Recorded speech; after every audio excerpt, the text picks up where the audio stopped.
ಬರ್ತೀನಿ, ರೇಷನ್ ತೆಗೆದಿಡಿ ಅಂತ. ಆ ಸಂದರ್ಭದಲ್ಲಿ ANF ಟೀಮ್ನಿಂದ ಕಾರ್ಯಾಚರಣೆ ನಡೆಯುತ್ತೆ. ಇನ್ನು ಹತ್ಯೆಗೂ ಮುನ್ನ ನಕ್ಸಲ್ ನಾಯಕನ ಕೊನೆ ಕ್ಷಣ ಹೇಗಿತ್ತು? ಕೊನೆ ಕ್ಷಣದವರೆಗೆ ವಿಕ್ರಮ್ಗೆ ಶರಣಾಗೋದಿಕ್ಕೆ ANF ಟೀಮ್ ಮನವಿ ಮಾಡುತ್ತೆ. ಶರಣಾಗತಿಗೆ ಯಾವ ಕಾರಣಕ್ಕೂ ಕೂಡ ವಿಕ್ರಮ್ ಗೌಡ ಒಪ್ಪೋದೇ ಇಲ್ಲ. ANF ಟೀಮ್ ನತ್ತವೇ ಗುಂಡಿನ ದಾಳಿಗೈತಾರೆ. ವಿಕ್ರಮ್ ಗೌಡ ಬಳಿ 9 mm ಕಾರ್ಬೈನ್ ಗನ್ ಇತ್ತಂತೆ. ಆಧುನಿಕ ಶಸ್ತ್ರ ಹಿಡಿದು ಬಂದಿದ್ದಂತಹ ಮಾವೋವಾದಿ ವಿಕ್ರಮ್ ಗೌಡ ಪದೇ ಪದೇ ಶರಣಾಗುವಂತೆ ANF ಟೀಮ್ ಒತ್ತಾಯ ಮಾಡ್ತಾ ಇತ್ತು. ಆದರೆ ಯಾವುದೇ ಕಾರಣಕ್ಕೂ ಸರೆಂಡರ್ ಆಗೋದಿಕ್ಕೆ ವಿಕ್ರಮ್ ಗೌಡ ಒಪ್ತಾ ಇರಲಿಲ್ಲ. ಸರೆಂಡರ್ ಆಗದೆ ಹೋದ್ರೆ ನಾವು ಗುಂಡು ಹಾರಿಸ್ತೀವಿ ಅಂತ ANF ಟೀಮ್ ಹೇಳುತ್ತೆ. AK ಮತ್ತು AR ರೈಫಲ್ ಮೂಲಕ ANF ಟೀಮ್ ಪ್ರತಿದಾಳಿಯನ್ನ ನಡೆಸಿದೆ.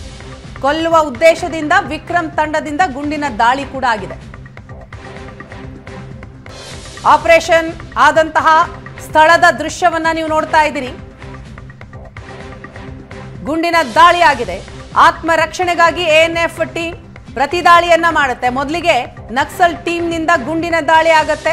ಇನ್ನು ಆತ್ಮರಕ್ಷಣೆಗೋಸ್ಕರ ಪ್ರತಿದಾಳಿಯನ್ನ ಮಾಡ್ತಾರೆ ANF ಟೀಮ್ನವರು. ಮೊದಲಿಗೆ ಸರೆಂಡರ್ ಆಗು ಅಂತ ಒತ್ತಾಯ ಮಾಡ್ತಾರೆ, ಪದೇ ಪದೇ ಹೇಳ್ತಾರೆ ಸರೆಂಡರ್ ಆಗು ಅಂತ. ಆದರೆ ಯಾವುದೇ ಕಾರಣಕ್ಕೂ ಸರೆಂಡರ್ ಆಗೋದಿಕ್ಕೆ ವಿಕ್ರಮ್ ಗೌಡ ಒಪ್ಪೋದೇ ಇಲ್ಲ. ಪ್ರತಿಯಾಗಿ ತನ್ನ ಬಳಿ ಇದ್ದಂತಹ ಬಂದೂಕನ್ನ ತೆಗೆದು ದಾಳಿ ಮಾಡೋದಕ್ಕೆ ಶುರು ಮಾಡ್ತಾನೆ. ಆಗ ANF ಟೀಮ್ ಪ್ರತಿದಾಳಿಯನ್ನ ಮಾಡುತ್ತೆ. 7 ಗುಂಡೇಟಿನಿಂದ ವಿಕ್ರಮ್ ಗೌಡ ಆಗ ಸ್ಥಳದಲ್ಲೇ ಕುಸಿದು ಬೀಳ್ತಾನೆ. ಕಬ್ಬಿನಾಲೆ ಫಾರೆಸ್ಟ್ನಲ್ಲಿ ಆದಂತಹ ಗುಂಡಿನ ಚಕಮಕಿ, ಆ ಸ್ಥಳವನ್ನ ನೀವು ನೋಡ್ತಾ ಇದ್ದೀರಿ. ಗುಂಡುಗಳು ಪತ್ತೆ ಆಗಿರೋದು. 7 ಗುಂಡೇಟಿನಿಂದ ವಿಕ್ರಮ್ ಗೌಡ ಸ್ಥಳದಲ್ಲೇ ಕುಸಿದು ಬೀಳ್ತಾನೆ.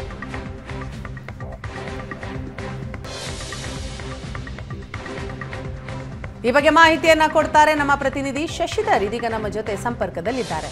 ಶಶಿಧರ್, ವಿಕ್ರಮ್ ಗೌಡನನ್ನ ANF ಟೀಮ್ ಹೆಡ್ಡಾಗೆ ಕೆಡವಿದ ಹೇಗೆ, ಯಾವ ರೀತಿ ಆ ಕಾರ್ಯಾಚರಣೆ ನಡೆಯಿತು, ಜೊತೆಗೆ ವಿಕ್ರಮ್ ಗೌಡನ ಕೊನೆ ಕ್ಷಣ ಹೇಗಿತ್ತು, ಏನೆಲ್ಲ ಅಪ್ಡೇಟ್ ಸಿಗ್ತಾ ಇದೆ?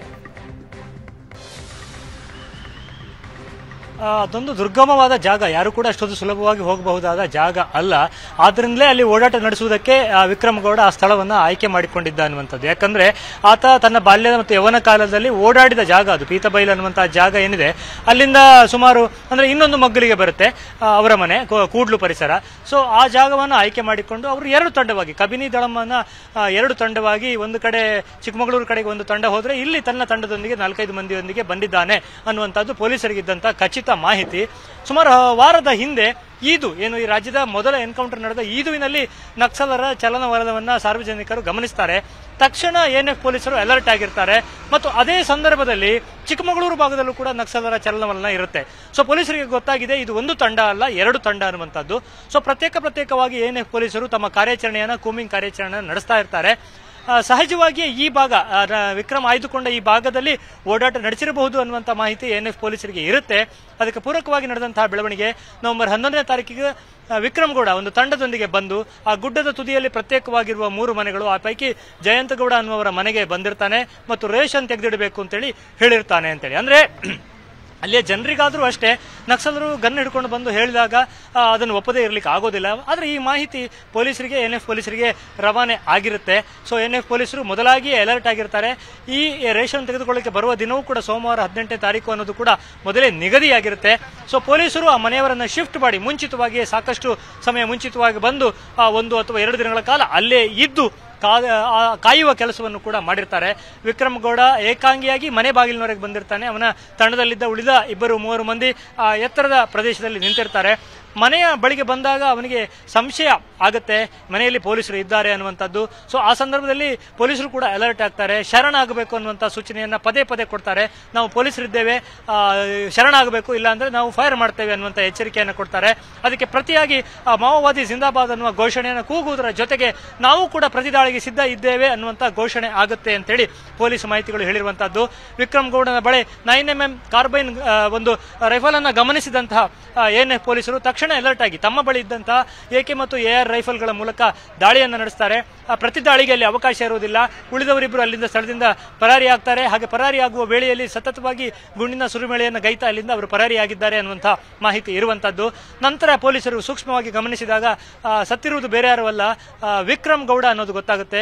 ವಿಕ್ರಮ್ ಗೌಡ ಮೋಸ್ಟ್ ವಾಂಟೆಡ್ ನಕ್ಸಲ್, ಒಬ್ಬ ಸಾಮಾನ್ಯ ಕಾರ್ಮಿಕನಾಗಿದ್ದವ, ಸಾಮಾನ್ಯ ನಕ್ಸಲ್ ಕಾರ್ಯಕರ್ತನಾಗಿದ್ದವ. ಆ ನಂತರದಲ್ಲಿ ನಾಯಕತ್ವ ವಹಿಸಿಕೊಂಡು ಕೇರಳ ಭಾಗದಲ್ಲಿ ಹೆಚ್ಚು ಸಕ್ರಿಯವಾಗಿದ್ದವ.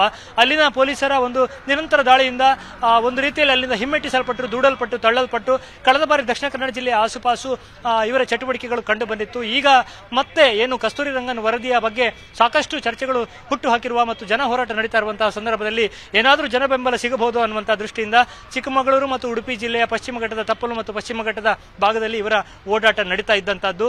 ಸೊ ಮನೆಯ ಅಂಗಳದಲ್ಲಿ, ಮನೆಯ ಹೊಸ್ತಿಲ ಬಳಿಯಲ್ಲಿ ಆತ ಉರುಳಿ ಬೀಳ್ತಾನೆ. ಆ ದೃಶ್ಯವನ್ನ ಬಹಳ ಸೂಕ್ಷ್ಮವಾಗಿ ಗಮನಿಸಿದ್ರೆ ನಮಗೆ ಆ ಚಿತ್ರಗಳಲ್ಲೂ ಕೂಡ ನಮಗೆ ಕಂಡು ಬರುತ್ತೆ. ಮತ್ತು ಗಮನಿಸಿದಾಗ ಅದು ವಿಕ್ರಮ್ ಗೌಡ ಅನ್ನೋದು ಗೊತ್ತಾಗುತ್ತೆ. ಆನಂತರ ಕಾರ್ಯಾಚರಣೆಯಲ್ಲಿ ಭಾಗವಹಿಸಿದ್ದಂತಹ ಪೊಲೀಸರು ಹಿರಿಯ ಅಧಿಕಾರಿಗಳಿಗೆ ಮಾಹಿತಿಯನ್ನು ನೀಡುತ್ತಾರೆ. ಮತ್ತೊಂದು ತಂಡ ತಮ್ಮ ಮೇಲೆ ಪ್ರತಿದಾಳಿಯನ್ನು ನಡೆಸ್ತಾ ಹೋದಂತಹ 3-4 ಮಂದಿ ನಕ್ಸಲರೇನಿದ್ದಾರೆ ಅವರನ್ನು ಬೆನ್ನಟ್ಟಿಕೊಂಡು ಹೋಗ್ತಾರೆ. ಆದರೆ ಅವರನ್ನು ಹಿಡಿಯುವುದರಲ್ಲಿ ಸಾಧ್ಯ ಆಗುವುದಿಲ್ಲ. ಅಷ್ಟಾಗುವಾಗಲೇ ಕತ್ತಲೆ ಆಗಿರುತ್ತೆ. ಈ ಒಟ್ಟು ಘಟನಾವಳಿಗಳು ಆರಂಭ ಆಗುವುದು 5:45-6 ಗಂಟೆಯ ಹೊತ್ತಿಗೆ. ಆದರೆ ರಾತ್ರಿಯವರೆಗೂ ಕೂಡ ಈ ಕಾರ್ಯಾಚರಣೆ ನಡೆಯುತ್ತೆ. ನಂತರ ಹಿರಿಯ ಅಧಿಕಾರಿಗಳಿಗೆ ಮಾಹಿತಿ ಹೋಗುತ್ತೆ.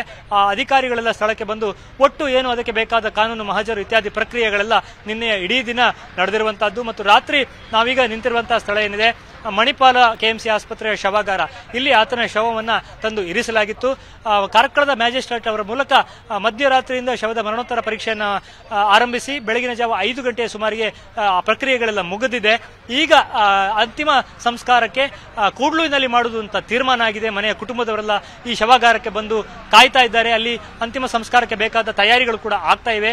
ಒಂದು ಸಂದರ್ಭದಲ್ಲಿ ತಯಾರಿಗಳು ಮುಗಿದ ನಂತರ ಇಲ್ಲಿಂದ, ಯಾಕಂದ್ರೆ ಇಲ್ಲಿ ಆಗುವ ಪ್ರೊಸೀಜರ್ಗಳೆಲ್ಲ ಮುಗಿದಾಗಿದೆ, ಕುಟುಂಬಕ್ಕೆ ಶವದ ಹಸ್ತಾಂತರ ಆದ ನಂತರ ಕೂಡ್ಲು ಭಾಗದಲ್ಲಿ ಅಂದ್ರೆ ಯಾವ ನಕ್ಸಲ್ ಆಗಿ ರೂಪುಗೊಂಡ ವಿಕ್ರಮ್ ಗೌಡ ಹುಟ್ಟಿ ಬೆಳೆದ ಮತ್ತು ಓಡಾಡಿದ ಕೂಡ್ಲು ಭಾಗದ ಆತನ ಮನೆ ಇರುವಂತಹ 1 ಎಕರೆ ಪರಿಸರದಲ್ಲೇ ಆತನ ಅಂತ್ಯ ಸಂಸ್ಕಾರ ನಡೆಯುವುದಕ್ಕಿದೆ. ವೀಣಾ, ಥ್ಯಾಂಕ್ ಯು ಶಶಿಧರ್ ತಮ್ಮೆಲ್ಲ ಮಾಹಿತಿಗಾಗಿ.